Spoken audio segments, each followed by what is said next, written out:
અમેરિકાથી સુરતના કેતુલ પટેલ પણ ડિપોર્ટ કરવામાં આવ્યા છે। વીટીવી ન્યૂઝની ટીમે કેતુલ પટેલના ઘરે પહોંચી અને ત્યાં વાતચીત કરી। કેતુલ પટેલે પ્રફુલ્લ પટેલ નામના વ્યક્તિને ઘર વેચી દીધું હતું। કેતુલ પટેલ ઘર વેચીને અમેરિકા સ્થાયી થઈ ગયા હતા।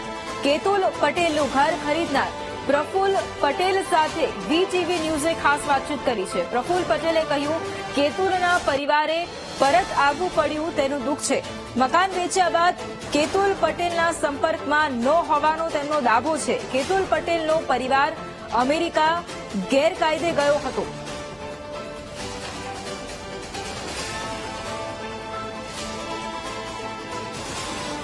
અમેરિકામાં જે રીતે ગેરકાયદેસર રીતે લોકો વસી રહ્યા હતા અને તેની એક યાદી જાહેર કરીને અમેરિકાની સરકાર હવે તેઓને ભારત પરત મોકલી રહી છે। આ ડિપોર્ટ કરાયેલ પરિવારોમાંથી કેટલાક ભારતના સુરતના પણ છે અને સુરતમાંથી ખાસ કરીને એક પરિવાર જે છે કેતુલ પટેલનું જે અહીં સુરતના ડિંડોલી વિસ્તારમાં આવેલ શુભ વાટિકા રેસિડેન્સીમાં રહેતું હતું। H102 નંબરમાં આ પરિવાર અહીં રહેતું હતું। જ્યારે H102 માં જયારે પહોંચ્યા ત્યારે જાણ થઈ, વીટીવીની ટીમ અહીં પહોંચી ત્યારે જાણ થઈ કે આ ફ્લેટ તો તેણે 1 વર્ષ પહેલા જ અન્ય વ્યક્તિને વેચી દેવામાં આવ્યો છે અને એ જે વ્યક્તિ છે તે આપણી સાથે જોડાયા છે, તેઓની સાથે વાત કરીશું। પ્રફુલ્લભાઈ પટેલ એમનું નામ છે ને પ્રફુલ્લભાઈને આ 1 વર્ષ પહેલા આ ફ્લેટ વેચ્યો છે। પ્રફુલ્લભાઈ, આ તમને ફ્લેટ વેચ્યો એ વ્યક્તિની વિશે કઈ રીતે જાણકારી આપણે મળીને કોણ હતું, શું હતું? એની જાણકારી મને દલાલ થ્રુ મળેલી। આપણે દલાલના માધ્યમથી એના સંપર્કમાં આવેલા। દલાલને બતાવેલો આ ફ્લેટ એમને વેચવો હતો ને મારે ખરીદવાનો હતો। મને ગમી ગયો એટલે અમારે સોદો થઈ ગયો હતો પછી ફ્લેટ। એ કોણ હતું વ્યક્તિ, નામ અને કઈ રીતે તમે પછી એની સાથે ડીલ થઈને પરિચયમાં આવ્યો, કેવું?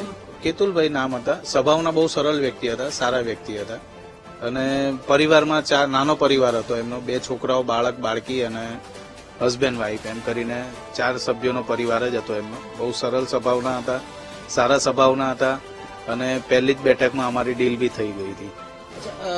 જયારે વાતચીત થઈ હશે તમારી તો એ કઈ કહેતા હતા ક્યાં જવાના છે, શું કામ ઘર વેચી રહ્યા છે, એવું કઈ?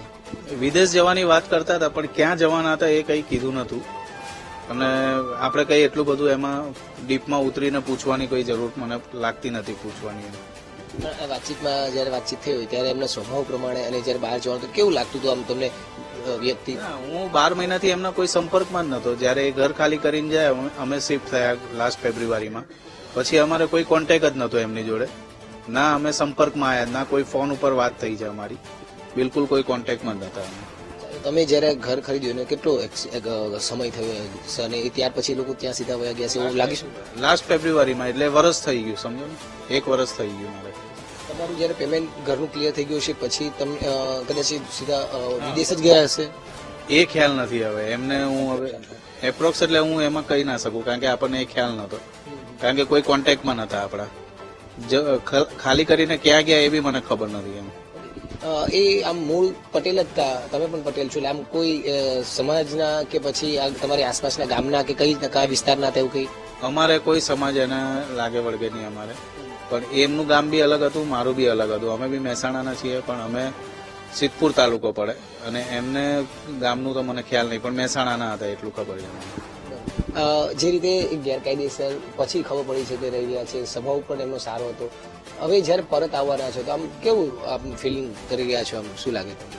ઘણું દુઃખ થાય છે અને પરિવાર સારો હતો એ પ્રમાણે અમને ઘણા દુઃખ થાય છે એમ।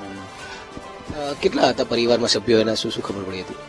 પરિવારમાં 4 સભ્યો હતા એમના, હસબેન્ડ, વાઇફ, એક છોકરી ને એક છોકરો।